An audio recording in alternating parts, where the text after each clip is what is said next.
Good morning! Hi cubies and newbies! I am Sunshine. This is the ABCube method for solving Rubik's Cubes. Formula A is 4 moves, Formula B is 8 moves. That's all you need to solve every complexity Rubik's Cube. It works on all of them and every maze. Formula A brings a piece to the top and twists the corners. Formula B moves 3 pieces around, and that's all you ever need to do. Because parodies are a lie. Parodies where it looks like there's 2 pieces to move. There's always 3. The third piece that you do not see is literally the piece that you do not see. It is the slice that touches the parody is a quarter turn off. Slide it a quarter turn, resolve, and the parody has disappeared. So if you do corners, then edges, then centers, you slice the parody away as soon as it shows up, and you don't have to have any parodies at the end to work with. Here's a pretty pattern. This is called softball. It's done using 7 Formula Bs. I do Formula B for the corners, and then I rotate the top, and then I do Formula B again for the corners, rotate the top. Turn it upside down and sideways, B for the corners, slide, B for the corners, slide, okay? And then I'm going to turn the left up, B for edges, left down, upside down and sideways, left up, B for edges 2 more times, and left down. So let's show you what it's like. Slide up, slide down, slide the top, slide up, slide down, slide the top. Okay, that's what that looks like. Upside down and sideways. Do it again. Up, down, slide the top. You're undoing that slide. There's the first move of the Formula B, just so that you know which direction you're going, and then it looks like that. Okay, then offset the left, B for edges, up, down, reset the left, and then with the top back is going to go upside down and sideways. It's going to be on the left now. Bring it up. Two more Formula B for edges. Down, up, down, and reset the left. And you have the appearance of the blue, green, and white cloth going this direction, and the orange, red, and yellow cloth going this direction, and they blend together. So it looks kind of like a softball. We've got this piece and this piece. To undo it, you do the exact same thing. Formula B for corners. Slide the top. Formula B for corners again. Slide the top. Upside down and sideways. B for corners. Slide. Undo. B for corners. Okay? And then we have the equivalent of 2 parodies. You can never have 1 parody on a 3x3, but you can have 2. The equivalent of 2 parodies. Left up. Formula B for edges. And then left down, so that placed this one, and then upside down and sideways. Set it again, and 2 more Formula Bs. 1, 2. So, all right. Who's here today? Romper, bumper, stomper, do. Okay. Good morning, guys. How's everybody going? Is everybody happy today? It's a Thursday. Okay, I've been doing these throughout the week.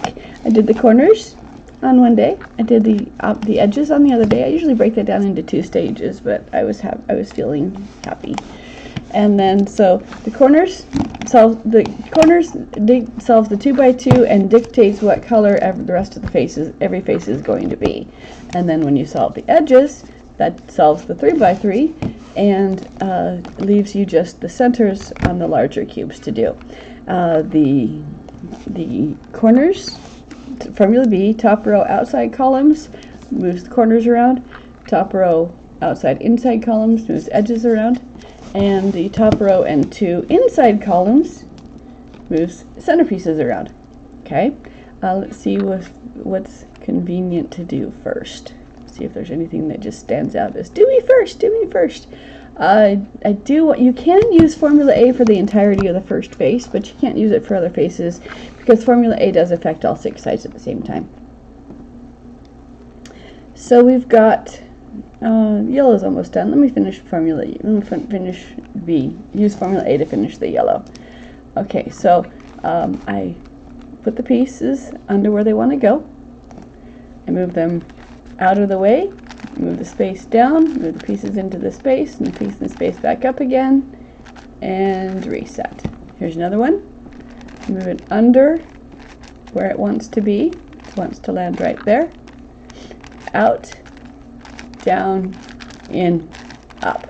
Like I said, it works on the entirety of the first face, but you can't use it on the other. But you can't use A on the other faces because it will offset what you have before. Formula B does never change what the pieces that you want to keep. It only moves the pieces that you want to move. So you find a just excuse me 1 second. My mouth is dry. By the way, I've been looking at the Morphixes, and wow, they look pretty. So I'm definitely going to get me some of those. I'll let you know how A&B works on it. Fingers crossed. Okay, so you just find a piece that's wrong. Any piece that's wrong, pick a piece that's on the front face. Hold it, and then it's going to go to the top. So I rotate the cube, and so that white is on top. So it's going to land on top. And then when it lands, it's going to land right here. So I wrote first movement is to rotate the top, so that's an advantageous place. I can bring down the white or the orange or the white or the green, so let's bring down the orange. Okay, and then I'm going to follow this piece. This piece will dictate what the 2 columns are. I know it's not going to be an outside piece, but it dictates what the 2 inside pieces are. So I move it up, slide the top to a different column. Now this way is the same column, so that's not the direction. The cube has to dictate which way it wants to go. So it's slide to a different column, and that becomes my second up. And then reverse and down and down. Okay, 1 piece at a time, over and over again. Find another piece. Here's a green. Okay, green on top. My air conditioner just clicked on. If that's a problem for anybody with my microphone, just let me know and I'll turn it off, and then I'll make sure it doesn't come on in the future. So it's lined up, slide to a different column, second up, puts the piece to the back, and then reverse down, and it ends up on the top. Set the corners, and we're done. And we do this over and over again. Just pick a piece, throw it where the direction it wants to be.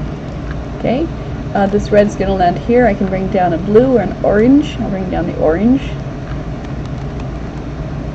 Up, slide up, reverse, down, set the top. Okay. Here's some blues. They want to go this direction. Okay. Up, slide up, reverse down, and down, set the top, and that piece is done. Let's do it again. You just follow the piece that you want to solve. Just pick a piece, throw it in the direction it wants to be. Over and over again. Up, and allow the rinse repeat until you're done. Okay, so here's a blue piece. This blue piece can bring down either the orange or the green. Orange is not advantageous, but the green is, so we'll line that up. Up, slide up, reverse down. So if you look at Formula B real quickly, for every other move is horizontal. Every other horizontal is the reverse of the one before it, and for every up there's a for every up there's a down. For every left there's a right. For every up there's a down. So mathematically, it's a mathematical zero, meaning it's a commutator, meaning that it's only going to move the pieces that you're trying to move. It's not going to move the rest of the cube. It has an effect of nothing. So, except for the pieces that you're deliberately moving. So let's bring this red down. So we go up,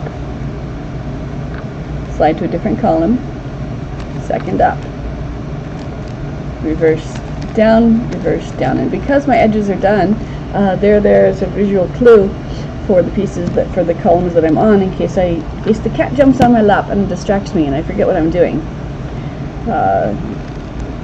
So up, slide to a different column, second up, reverse, down, set the top,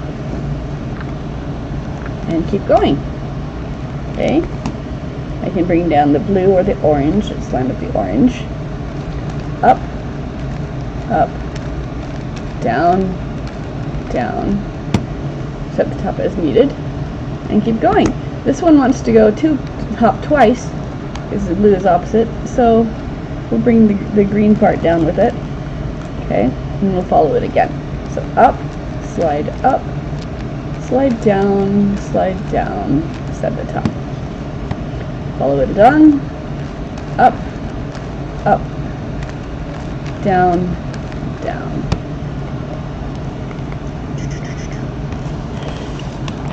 And more of the same. Now, so the diagonals, the 4x4 only has the diagonals, and the diagonals, like I said, the cube dictates what direction it has to go for the diagonals, because if you don't, it has to be into a different column. But for the non-diagonals, the obliques, it doesn't matter which direction you go, as long as you're moving it into a different column, and as long as you keep your pattern of left and right going, everything will be fine. The only time it does matter is if you're trying to make a pretty pattern on the front, in which case you choose which piece wants to move into that spot. So let's do this red. Okay. Okay, we've got two reds that want to move up. I can bring down this blue and this white, or this orange and this blue. The greens I don't want, the greens I don't want. So let's bring down this opposite, and so let's put these two up. So I'm going to treat this as one piece, and I'm going to do Formula B. So I move it up, slide to a different column, second up, reverse, down, reverse, down, and reset the top, and we're happy. Okay, let's deal with this green here. Okay, I can bring down these two whites, or a white and orange, or a yellow and orange. We don't want either of those, so we're bringing down these two whites. Up, slide down, or set the top.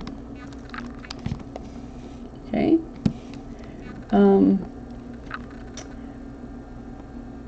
I don't want to use this green yet. Let's move these oranges out of the way. So, alright. I'm going to do my corners first, though. It really doesn't matter. There's no order of operations. It's just whatever tickles your fancy. But so this white is going to go up here. I can bring down the red, the yellow, the orange, or the red. I'm going to bring down the yellow because it's an opposite of white. So, again, we follow this piece. It goes up, slide to a different column, second up, reverse, down, set the top as needed. Okay, so that's how the corner works. Let me show you about the edge pieces, though. Okay, so for this orange, actually I don't want to bring down a blue, so let's follow this blue. For this blue, I can bring down this white, this blue, this red, or this yellow. I don't want to bring down the red, so it's either the white or the yellow. I'll take the yellow. Now, which direction now that doesn't show me. I was going to say which direction I turn it determines which direction of these two is going to land in this spot, but they're both orange, so you can't tell. I'll have to try it with a different color. Up, down, down. Okay.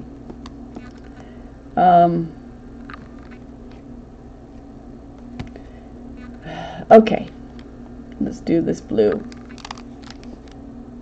Okay, so line up something that wants to come down. It's going to be the white, and then which direction I go determines whether or not this yellow will come down into here or this orange will go down into here, determine on which direction, which two columns I use. Because this is one of the columns, and the other column is either one of these, doesn't matter. So I go up, And then if I slide into this column, then the yellow will come down here. And if I slide into this column, the orange will come down here. So I go up, slide up, reverse down, which, like I said, doesn't matter unless you're trying to make a pretty pattern. Okay, and that's there. But you just find a piece that's wrong, throw it in this direction, and keep going until it's nothing more to do. So here's a yellow. I can either bring down this blue and this yellow, or this red and this red, don't want that, or the white and nothing, or the blue and the white. So I'm going to bring these two down. Just, you know, whatever it could, because yellow is opposite white. So up, slide up, reverse down, reverse down.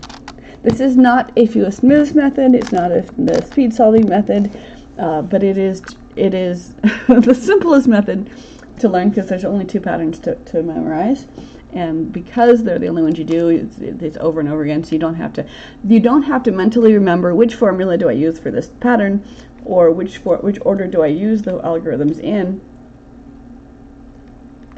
because it's the same. It works for everything. Here is a white. I want to get rid of this white. I'll do it by bringing this yellow down. Up, slide down. Now, I could tell you, you know, tell you which column, which slice to move in an algorithm. But the larger the cube is, the less effective that is. And so I just think it's cool that it works for all of them, and it's just a muscle memory of up, up, down, down. So for this, I can bring down these two. If I use these two reds together, I'll bring down the blue or the white. I don't want the white, or the green or the white. I don't want the green or the white. So I'm just going to bring down. I'm not going to treat these reds as one piece yet. Let's see if these let's see if these white pieces are advantageous. Okay. All right, so I don't want to bring the orange and yellow down, but I can bring these red and green down. That'll work. So I treat this as one piece, move it up, slide to a different column, second up, reverse down, reverse down. If anyone wants to interrupt me with questions or comments, or if you want to demonstrate. I love teaching more than I love demonstrating. And I love dialogue more than I love chatting. So feel free to interrupt me if you have any questions or comments. Because bottom line, yes, it's a challenging puzzle. But bottom line, it is a toy, so you should be having fun. I don't want to bring any of the oranges down, so I'll just use this corner. Up, up, down, down, and like I said, it should be fun. All right. Okay, the reds, just the red. I can do these. I can use these reds now. Okay. So I don't want to bring. Actually, I don't want to bring the whites down. Let's see if I want to bring the whites up.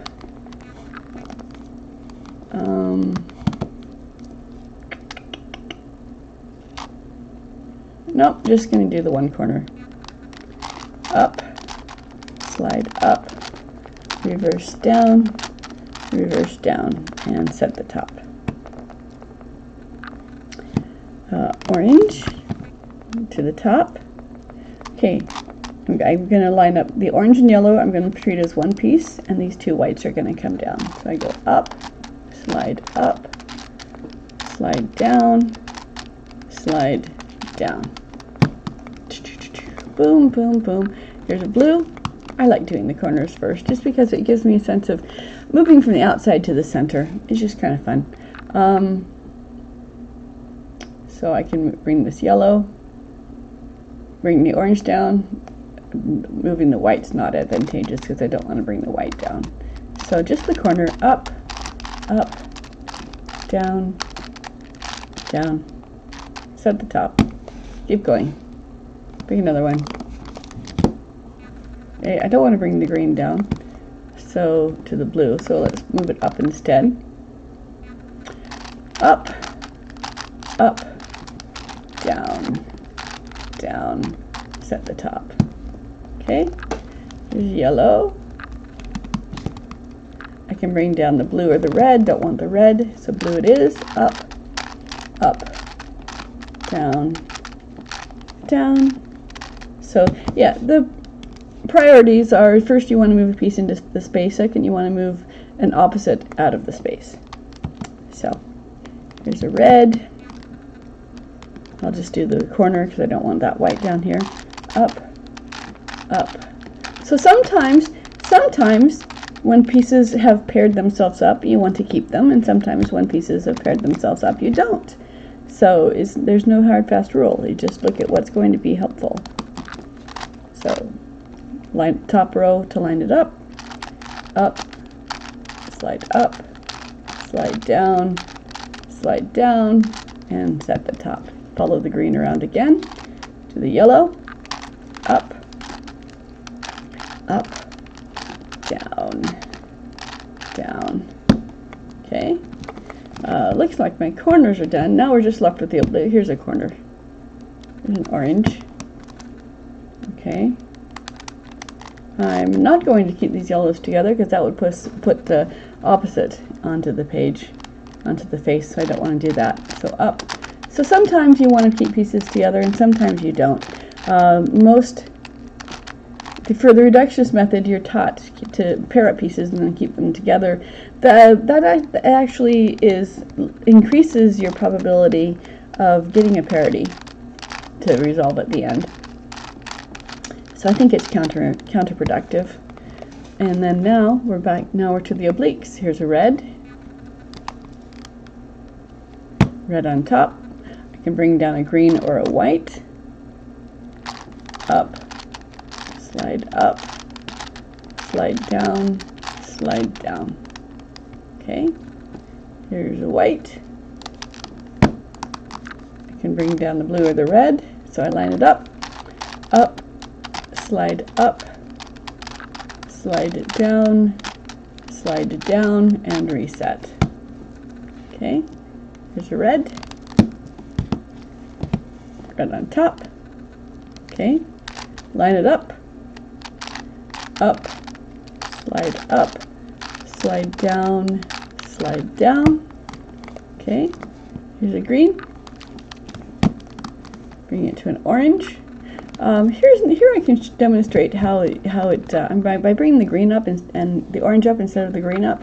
I'm going to demonstrate that which direction I move it will determine whether or not this green comes into the space or the orange comes into the space. So if you're making pretty patterns at the end, then that is useful to know. So I'm going to rotate it to the bottom so the orange will come into this space. So I go up, slide up, reverse down, and see how I captured that orange and put it there. So that's now then, bring the white down, up, down, and it's just lather, rinse, repeat over and over again till the cube is happy. Here's a yellow. Don't want to bring the red down, so let's use the red. Bring the green down. That's fine. Up, down. Okay, and then lather, rinse, repeat. Line it up, slide down, and the last one.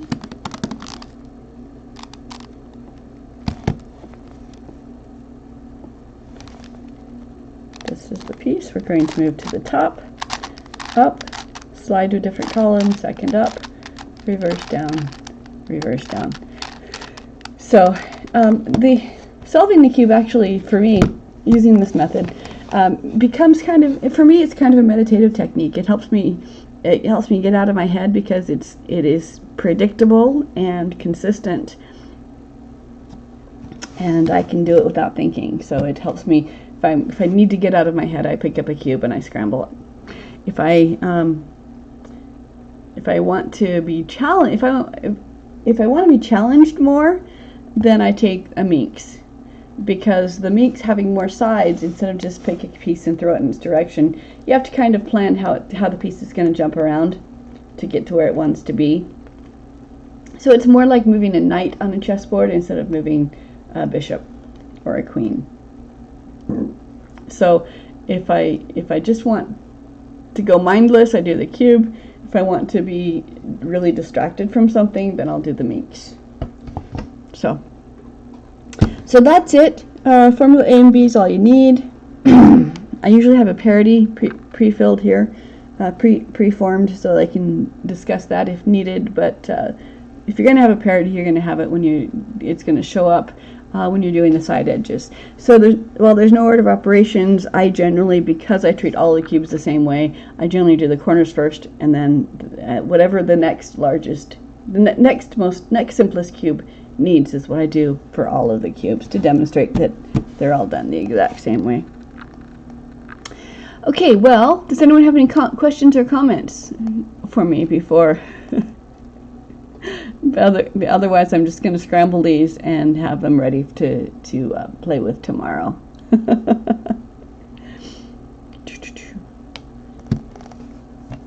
Like I said, it works on every complexity.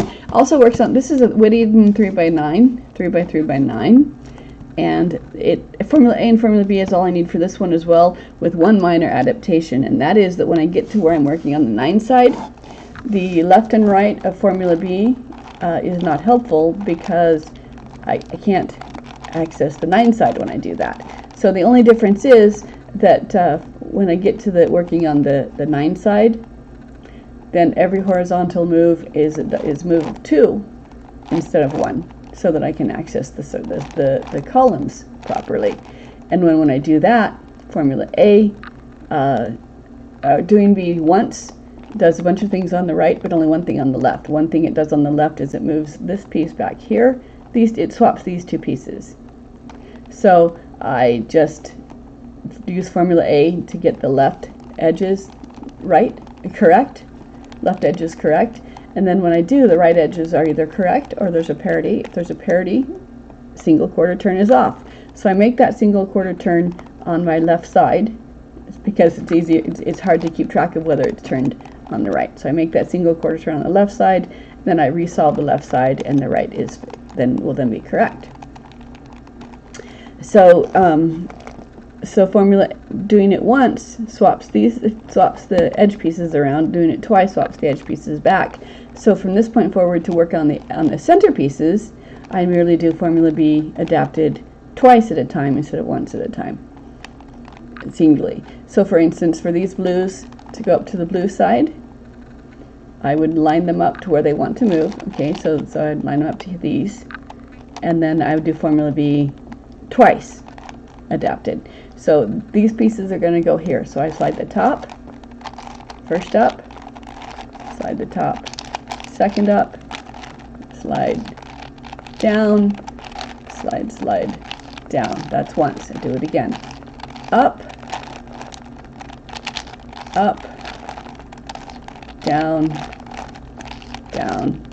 and the edges they danced around, but they came back, and the blue pieces went to where they want to be. So that's how I'll finish this one off. That'll be fun. So this is, like I said, this is the same. Formula A, Formula B is all the same, except for B is adapted for the 9 side.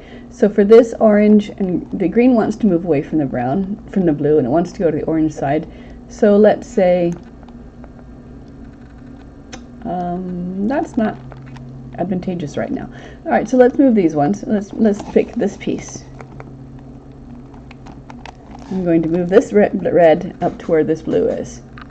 I could move this green up to where the red is and bring the red down, but it's easier to move the red up to the orange side. So I'm going to do one piece at a time. Well, 3 pieces at a time, but 1 column at a time. 2 columns. So this piece is going to go here. So I move it away, first up, back, second up, away, down, back, down, and again. Up, down, down. Okay, and so now here's two reds that want to move up. Okay, I line them up with these ones. Slide up, slide second up, slide down, okay, and then again, up, up, down, down, and there they are. Okay, so these ones need to jump twice, but this one lines up with this one, and this one lines up with this one, so I won't do them at the same time. I'll do this one first. So I go slide up, slide second up, first down, second down, up, up, down, down. Okay, and then that one's there. This one lines up with this one. These two are going to swap. Not really. These three are going to swap, but it'll have the effect of swapping. This one is going to land here. This one will go over here somewhere, and this one will come in here. But so up, up, down, down, up, up, down, down. Okay, so again, it landed over here. This one went over here. This one went up here. So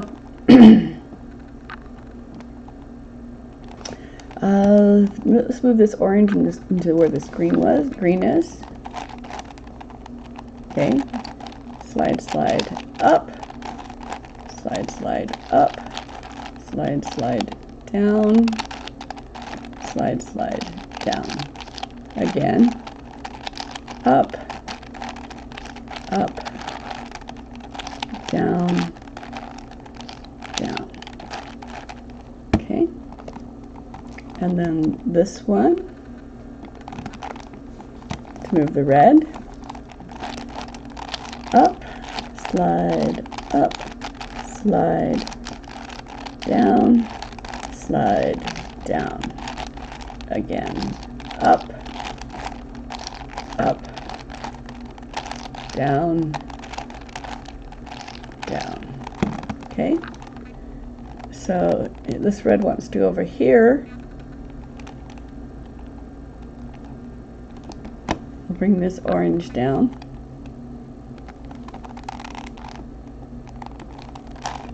Slide up, slide down, again, up, up, down, down. Okay. Let's move these blues up. Okay, red is almost done. Let's finish the red. Up, up, down, down, up, up, down, down. Okay, now these all want to go up. Everything wants to go to the orange side. So this side. All right. These two, this one lines up with this one. Up, up, down, down, up, up, down, down. Okay, and then this one lines up with this one. Up, up, down, down,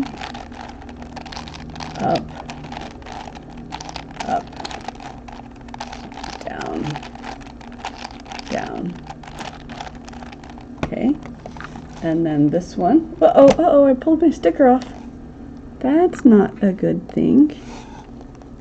Put the sticker back on. Oh dear. This is, it's old. It's old. These ones should, this is version 1 of the Wood Eden 3x9. Version 2 has the white and yellows are 3 layers instead of 1 sticker.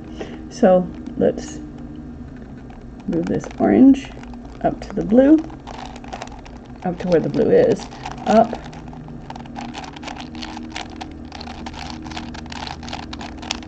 line up,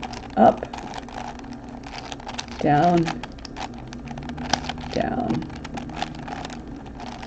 up,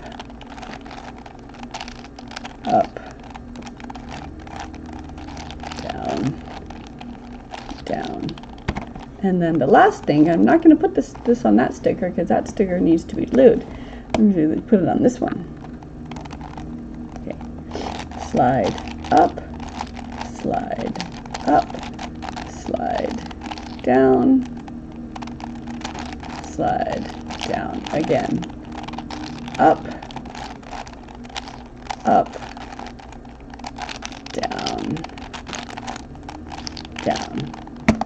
And there you have it. So, A and B, all you need. Unless you care about speed, if you want. But many of my students have I've learned my method just so that they could figure out, oh, cubing is fun. I like cubing. And then they went on to be speed cubers and Geosmooth Challenge and leave me in the dust. They come back to me, started talking to me about in the cube language, which I don't know the cube language. I've been cubing forever, but I haven't been in the community forever. So I don't know what all the permutations are. Everything has a name. Everything and I don't know what all of those mean. I just can solve the cube and can teach the cube. So that's it. That seems like a nice organic stopping, pausing place for me. Thank you for joining me. If you can bring me your non-cuber friends if you wanna, if that would be fun for them. And if you want to cube with me or race with me or help me demonstrate my patterns, I incorporate Zoom into my Twitch. I'm set up to incorporate Zoom into my Twitch on Friday evenings and Saturday mornings. So in the meantime, go have a nice day. Go walk in the sunshine, drink some water, have fun, be nice to yourself. You deserve it. And I will be back here tomorrow. Bye, you guys.